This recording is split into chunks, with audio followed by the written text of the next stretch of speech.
your story is still being written. Kisahmu masih ditulis, ceritamu masih ditulis, ceritamu belum titik, masih koma, dan Tuhan akan menyelesaikan ceritanya dengan baik. Amin. Jadi kalau engkau ada di titik terendah, kalau engkau ada di titik di mana rasanya hari ini kok nggak ada jalan, jangan kecewa dulu, jangan nyerah dulu. Ceritamu belum berakhir, amin. Kisahmu belum selesai, amin. Kisahmu masih sedang terus ditulis. Yuk kita lihat di dalam Yohanes 21 ayat yang ke-24, apa yang ayat Alkitab katakan di sana. Yohanes 21 ayat yang ke-24, ialah murid yang memberi kesaksian tentang semuanya ini dan yang telah menuliskannya, dan kita tahu bahwa kesaksiannya itu benar. Apa yang dilakukan Yesus ditulis, apa yang dikerjakan Yesus ditulis, apa yang Yesus katakan ditulis, ada juru tulis dan yang menulis kesaksiannya benar. Kemudian di ayat 25 dikatakan apa di sana? Masih banyak hal-hal lain lagi yang diperbuat oleh Yesus, tetapi jikalau semuanya itu harus dituliskan satu persatu, maka agaknya dunia ini tidak dapat memuat semua kitab yang harus ditulis itu. Kalau harus ditulis lagi, masih terlalu banyak yang baik yang Yesus sudah kerjakan.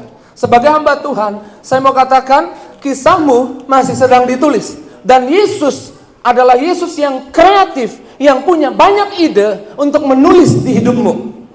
Amin. Makanya judul khotbah saya adalah bahwa ceritamu masih sedang terus ditulis. Dan biarlah saya memperkatakan iman tentang kisahmu. Saya nggak tahu kisah apa yang saudara perlukan hari ini. Mungkin kisah keuanganmu, mungkin kisah kesehatan, mungkin kisah rumah tangga, mungkin kisah masa depan anak-anak. Tapi sebagai hamba Tuhan saya mau katakan, kisahmu masih sedang terus ditulis. Amin.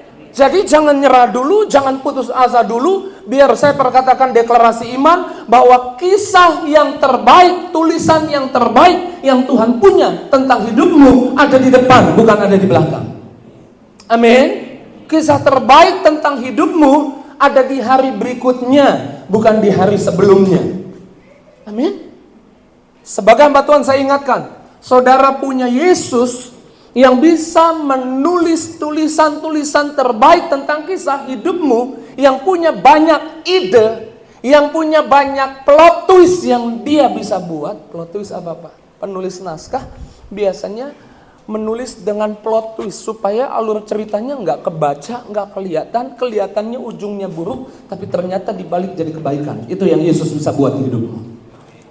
Di Yohanes ini dikatakan bahwa kisah tentang raja, kisah tentang apa yang diperbuat raja, maksudnya Yesus, ditulis. Maka saya mau bicara tentang juru tulis. Tentang apa? Juru tulis.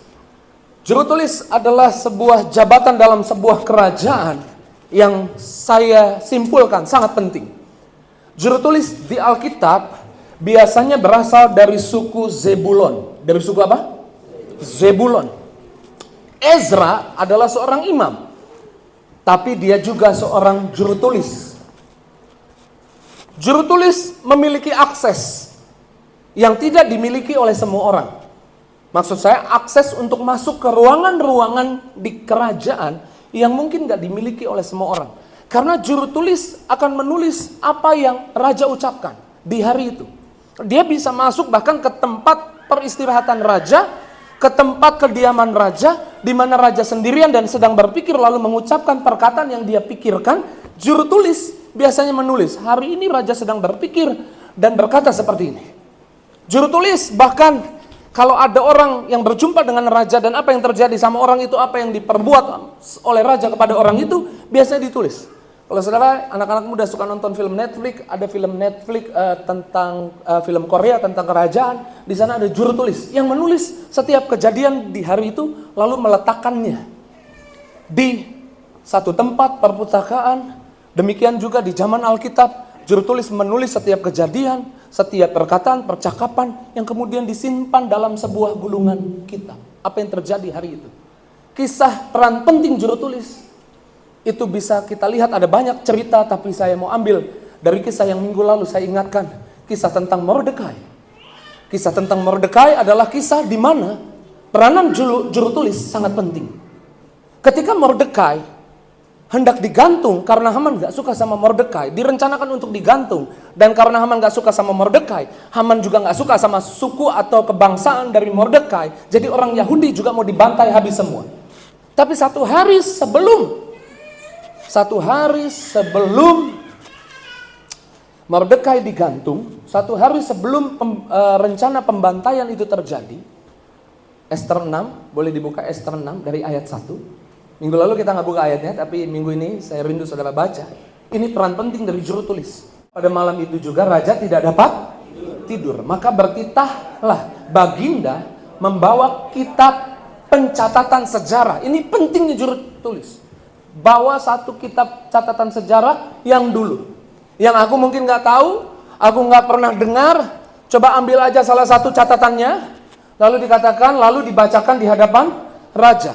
Dibacakanlah apa yang ditulis oleh juru tulis di hari yang lalu. Kemudian di ayat 2 dikatakan apa? Dan di situ didapati suatu catatan tentang Mordekai. Mordekai siapa? Besok mau digantung.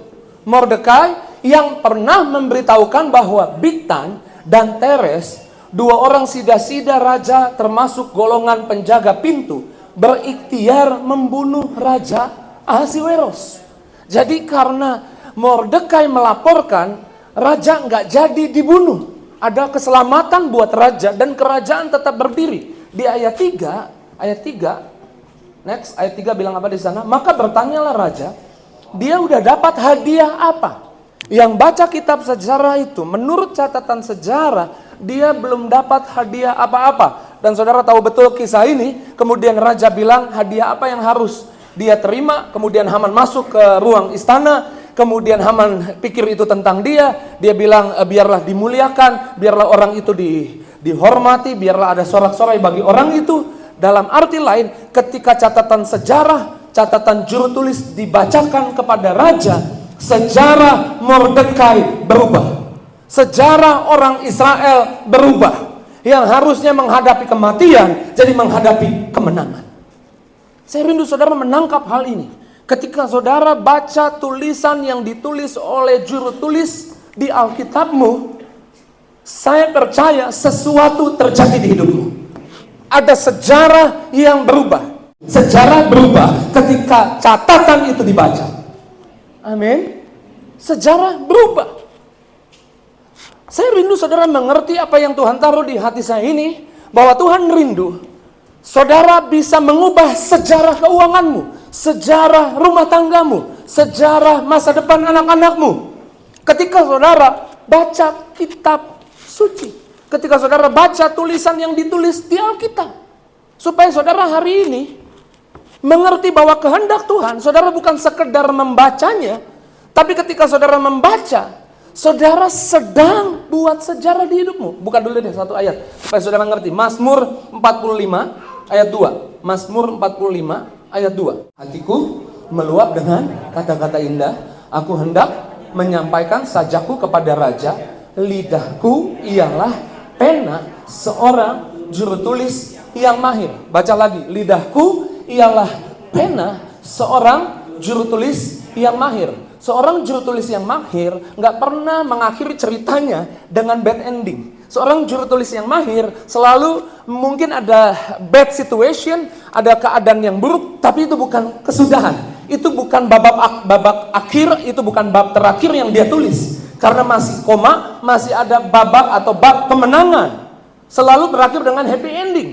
Dan Tuhan mau saudara ketika baca kisah Goliat dikalahkan oleh Daud, saudara bisa membuat related dengan hidupmu. Sebesar apapun raksasa di depan matamu, sebesar apapun masalah di depan matamu, dan ketika engkau merasa kecil, dengar baik, karena ada Tuhan di pihak kita, raksasa dikalahkan. Amin. Masalah dikalahkan. Tuhan mau saudara buat sejarah di hidupmu dengan membacakan apa yang ditulis di Alkitab. Amin. Supaya hari ini ketika saudara baca kisahnya Hizkia yang umurnya ditambah 15 tahun oleh Tuhan, bisa menghubungkan dengan kisah kesehatanmu yang mungkin divonis dokter, udah nggak lama lagi kamu bisa hidup. Kamu bisa menghubungkannya, membaca kitab itu, dan kemudian memberi semangat dan iman di hidupmu. Engkau nggak nyerah, amin. Engkau nggak nyerah, dan sejarah di hidupmu jadi berubah. Sampai di titik ini saudara ngerti? Mana tangan-tangan yang ngerti? Coba balik tepuk tangan dulu yang dahsyat dan luar biasa. Sama-sama bilang saya harus baca Alkitab. Karena ketika saya baca Alkitab, saya percaya ada sejarah di hidup saya yang berubah. Amin. Ada sesuatu yang berubah. Terus kemarin saya ketemu seorang pengusaha, dan pengusaha ini bilang begini, Pak Pendeta, di masa pandemi it's okay, nggak masalah tentang jualan. Kemarin masuk 2020 akhir juga jualan masih rame. Tapi begitu 6 bulan ke sini, ini jujur nih semua teman pengusaha bilang transaksi susah. Sebagai hamba Tuhan saya mau bilang, mulailah rubah sejarah bisnismu. Dengan cara lihat di Alkitab ada banyak kisah krisis terjadi. Salah satu krisis terbesar adalah ketika krisis seluruh dunia. Bukan krisis di Indonesia saja, bukan krisis di Eropa saja, bukan krisis di Amerika saja, tapi di seluruh dunia krisis. Ada anak Tuhan yang punya pergaulan sama Tuhan. Dan biarlah engkau juga punya pergaulan sama Tuhan. Baca kisah itu. Ketika kisah itu dibaca, biarlah mengubah sejarah tentang hari ini di hidupmu. Ada Yusuf yang ketika orang justru gak punya gandum, dia kelimpahan gandum, justru dia jual gandum. Supaya di tahun 2023 semua orang ngeluh, tapi saudara gak ngeluh. Karena saudara ingat apa yang diperbuat raja, apa yang telah ditulis perbuatan raja kepada umatnya. Demikian terjadi di hidup kita, amin. Sejarah tentang keuangan kita beda dengan sejarah tentang keuangan orang lain, amin. Kita yang ada minyak anggur, kita yang punya perjanjian dengan Tuhan, walau 1000 rebah di sisi kiri, 10.000 di sisi kanan, itu tidak menimpa kita, kita hanya menontonnya saja. Kemenangan jadi bagian hidup kita, amin. Tepuk tangan sekali lagi yang dahsyat. Sama-sama bilang, saya harus merubah sejarah hidup saya. Saya harus baca Alkitab. Kalau saudara ada di titik terendah hari ini, percayalah, Yesus senang menulis. Bukan tulisan yang biasa. Yesus senang menulis, dan di tengah Yesus kasih plot twist supaya ceritanya tidak seperti yang orang pikir. Ceritanya ada cerita lain yang lebih indah bagi hidupmu.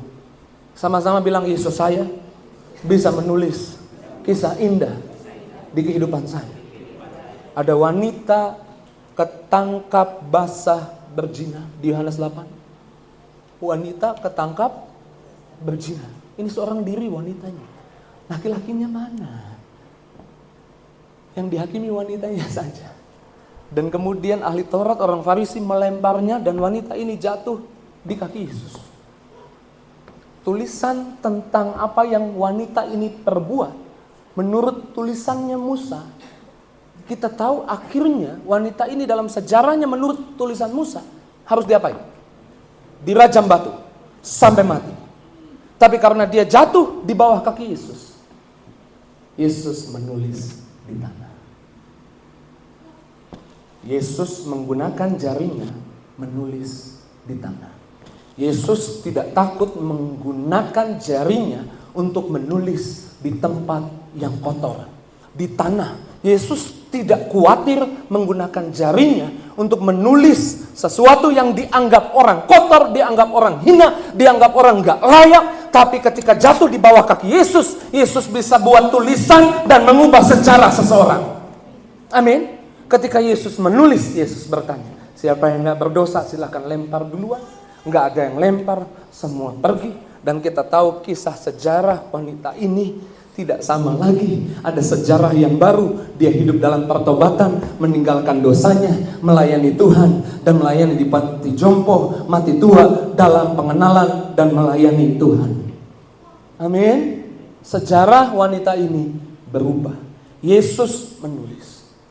Kekacauan apa yang saudara buat, kecerobohan apa yang saudara buat, seceroboh apapun, sekacau apapun, biarlah itu dilempar dan jatuh di bawah kaki Yesus. Ketika itu dilempar dan jatuh di bawah kaki Yesus, bukan dengan kuat gagahmu, bukan dengan hebatmu, saya percaya sejarah bisa berubah di dalam Yesus. Amin. Kisahmu masih sedang ditulis. Saya tahu ada yang ngomongin saudara dan saudara sakit hati. pedih rasanya. Tapi saya mau bilang, kisah tentang nama baikmu masih sedang ditulis. Jangan marah dulu, jangan kecewa dulu. Tuhan bisa putar balik keadaan. Saya tahu mungkin dokter bilang sakitmu gak bisa sembuh. Tapi dengar baik, kisah tentang kesehatanmu, Tuhan punya tulisannya, tulisan yang terbaik. Amin. Dan Tuhan mau saudara kerjasama. Siapa yang mau kerjasama sama Tuhan mengubah sejarah di hidupnya, maka saudara harus bacakan kitab sejarah itu. Amin. Ketika Mordekai dibacakan kitab sejarah, sejarahnya Mordekai berubah. Sejarah baru tentang Israel ditulis. Bahkan dirayakan sampai hari ini, Hari Raya Purim. Ketika mereka harusnya mati semua, tapi mereka gak jadi mati, dan mereka mengalami kemenangan dari Tuhan. Demikian di hidupmu, saya percaya ada sejarah yang akan Tuhan buat, yang melampaui pikiranmu, yang melampaui akal budimu. Tuhan punya sejarah terbaik buat kesehatanmu, buat bisnismu, buat ekonomimu, buat masa depan anak-anakmu. Amin. Ya, tepuk tangan dulu yang dahsyat sekali lagi, yang luar biasa buat Yesus. Amin. Sama-sama pegang dadamu, bilang saya harus banyak baca kitab suci. Saya harus banyak baca kisah-kisah tentang apa yang Raja perbuat. Dan saya percaya ketika saya baca, saya sedang merubah sejarah hidup saya. Amin. Sejarah hidupmu berubah. Kalau kau ada di titik terendah, kalau kau ada dalam kekecewaan, saya mau bilang jangan mundur dulu, jangan marah-marah dulu, jangan kecewa dulu. Don't be nervous, jangan grogi dulu. Amin. Kalau uangmu gak ada dan kebutuhanmu banyak hari ini, jangan grogi dulu, jangan panik dulu, jangan kecewa dulu. Amin. Kisah keuanganmu belum titik, masih koma. Belum bab akhir, masih bab tentang tragedi. Tapi setiap penulis hebat pasti akhirnya adalah happy ending. Saya percaya Tuhan punya happy ending buat kehidupanmu, happy ending untuk anak-anakmu, happy ending untuk keluargamu. Amin. Ya, tepuk tangan sekali lagi yang dahsyat, yang luar biasa buat kita. Saudara harus paham pekerjaan iblis di hari-hari ini, di tahun 2023, di akhir zaman ini. Dia ingin saudara melupakan tulisan yang ditulis di Alkitab. Pernah satu kali kemudian daerah kerajaan dikuasai, gulungan kitab ditemukan, dan salah seorang raja memerintahkan untuk baca gulungan kitab itu, tapi ada yang gak sesuai dengan apa yang ada di hatinya. Dia coba hilangkan itu. Yuk kita buka ayatnya di Yeremia 36 ayat 22. Waktu itu adalah bulan yang ke-9 dan raja sedang duduk di balai musim dingin, sementara di depannya api menyala di perapian. Ini ayat 23-nya. Yeremia 36 ayat 23-nya. Kita baca sama-sama. Setiap kali apabila Yehudi selesai membacakan 3-4 lajur, belum selesai ini, baru 3-4 lajur, baru satu alinea, dikatakan apa? Maka raja mengoyak-ngoyakannya dengan pisau raut. Pisau raut itu pisaunya MacGyver. Aduh, MacGyver siapa, Pak? Pak Daniel tahu ya, kita satu angkatan film MacGyver. Anak sekarang nggak tahu kali. Pisau saku, pisau yang bisa dikantongin. Nah, raja ini pegang pisau saku. Kalau ada tulisan nggak sesuai dengan dia mau, dirobek. Nggak sesuai dengan logika hari ini, dirobek. Dan kemudian dilempar ke dalam api, dibakar. Inilah pekerjaannya iblis. Ketika saudara hadapi masalah ekonomi, iblis gak mau. Tuhan punya solusi buat ekonomimu. Tuhan bisa rubah sejarah ekonomimu. Dan Tuhan bisa melibatkanmu ketika engkau membacakan cerita-cerita tentang orang-orang yang dipulihkan ekonominya di dalam Alkitab. Sejarah hidupmu juga jadi berubah. Iblis maunya saudara tanya pakar ekonomi. Pakai logika dong. Saya nggak mengabaikan logika, tapi saya mau bilang Tuhan kita melampaui logika. Gini deh sederhananya, logika kita nggak sampai di logikanya Tuhan. Amin. Hari ini iblis akan berusaha supaya saudara melupakan tulisan-tulisan sejarah, tulisan-tulisan yang ditulis oleh juru tulis. Padahal tulisan itu ada kuasa. Supaya saudara lupa akan tulisan itu. Sehingga saudara mengandalkan apa kata pakar ekonomi. Dan itu bukan membangkitkan imanmu, tapi melemahkan imanmu. Dan bilang no hope, emang semua orang lagi susah. Udahlah, Nggak usah berharap banyak hari-hari ini.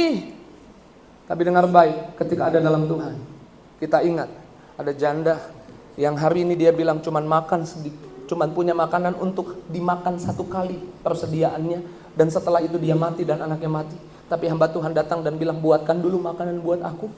Kalau ada saudara kemudian bilang sama saya, Pak Pendeta, makanan saya tinggal sepiring, bikin beras tinggal sepiring, saya makan sama anak saya, ada sayur sedikit, saya akan makan sama anak saya, setelah itu gak ada makanan, saya mati. Lalu Pendeta Mario bilang, kalau gitu buatin dulu saya.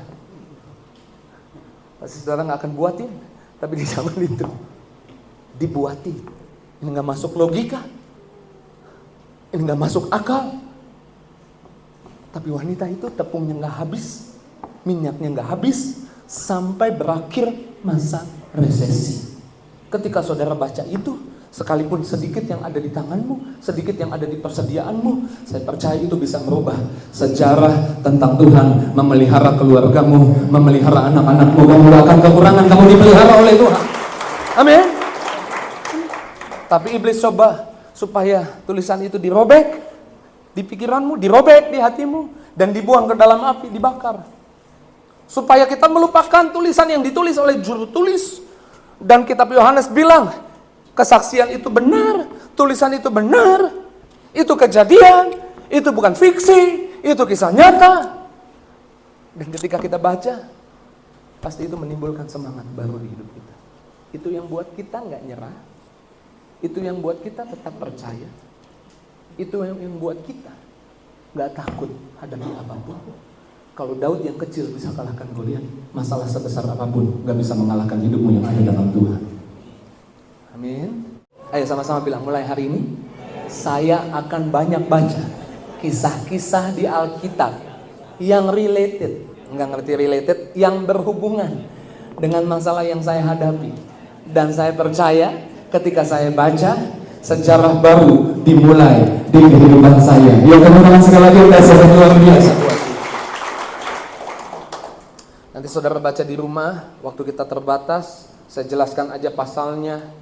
Di 2 Raja-Raja 25 ada kisah di mana Raja Nebukadnezar menyerang Yerusalem, menguasai Yerusalem bersama tentara Babilonia, menyerang Yerusalem lalu meratakan Yerusalem, dan kemudian memberi perintah khusus. Nebukadnezar kasih perintah khusus.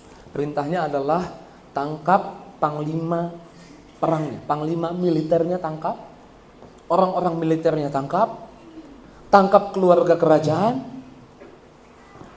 tangkap keluarga kerajaan, dan yang terakhir dia kasih pesan ini, tangkap juru tulis utama kerajaan.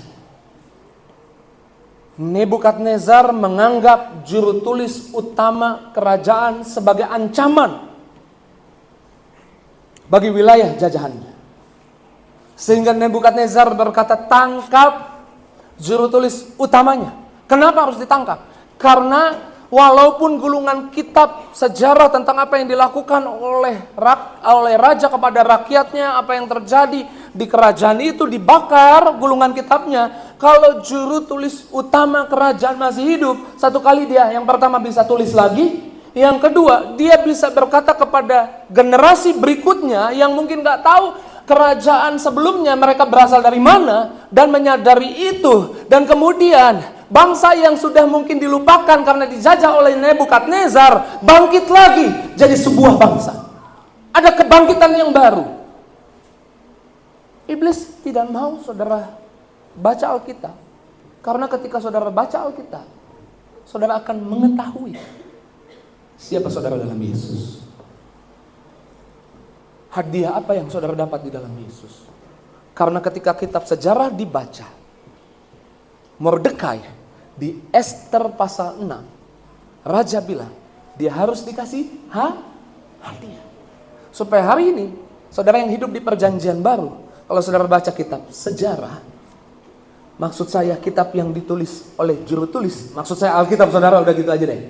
Alkitab saudara akan menemukan banyak janji. Dan saudara akan ingat ditulis juga kisah di mana Yesus disiksa, Yesus dihancurkan, Yesus mati sampai di atas kayu salib. Apa yang dia perbuat mati di atas kayu salib. ganti saudara, tebus dosa saudara, menghapus semua dosamu, menanggung semua kutukmu, supaya kamu hari ini berhak, sama seperti Mordekai dapat hadiah, supaya kamu hari ini tahu kamu berhak dapat hadiah selama hidup di bumi, tidak hidup di bawah kutuk, tapi hidup di bawah berkat Tuhan. Supaya kamu hidup di bumi, kamu percaya kamu gak kekurangan karena Yesus sudah menjadi miskin di atas kayu salib, supaya kamu dipelihara selama hidup di bumi. Amin. Supaya kamu selama hidup di bumi tidak sakit-sakitan, karena Yesus sudah mati di atas kayu salib. Ketika engkau bacakan kitab itu, ada hadiah dari Raja, supaya kesembuhan datang di hidupmu, kesembuhan datang di keluargamu. Amin. Dia tepuk tangan sekali lagi yang dahsyat buat Yesus. Saudara dikuatkan? Apa pendetanya doang yang semangat? Ini saudara diam aja, saudara fokus, atau kaget pendetanya teriak-teriak? Fokus. Amin. Saudara diberkati Tuhan. Boleh kita kasih tepuk tangan 20 detik yang dahsyat buat Yesus. Ayo terus tepuk tangan, sorakan haleluya. Ayo yang keras bilang haleluya. Ayo sama-sama bilang Yesus akan buat sejarah terbaik di hidup saya. Lebih dahsyat tepuk tangannya di atas kepalamu. Haleluya, haleluya, haleluya. Saya percaya pulang dari tempat ini ada sejarah baru yang akan Tuhan tulis di hidupmu. Amin. Yesusmu Yesus yang gak pernah kekurangan ide untuk buat plot twist di hidupmu. Makanya jangan nyerah dulu, jangan mundur dulu, jangan marah-marah dulu, jangan kecewa dulu, jangan nervous, jangan panik, jangan grogi. Terserah dunia bilang 2023 sulit susah, iya, tapi saudara gak perlu nervous, gak perlu grogi. Amin. Karena Tuhan kita bisa buat tulisan terbaik buat kita. Satu ayat terakhir dari New King James Version, pemain musik boleh siap-siap minta nada DJ. Ibrani 12 ayat 2. New King James Version bilang, looking unto Jesus. Lihat Yesus. Lihat siapa? Surat vonis dokter. Lihat siapa? Surat utang. Lihat siapa? Masalah. Lihat siapa? Lihat Yesus. Saudara boleh lihat masalah, saudara boleh lihat keadaan, tapi fokusmu harus lihat Yesus. Kenapa lihat Yesus? Siapa Yesus? Jesus the author. Yesus penulis. Sama-sama bilang Yesus penulis. Amin. Pemain musik sebelumnya boleh minta nada DJ. Yang main keyboard. Kenapa kita harus lihat Yesus? Yesus the author. Amin.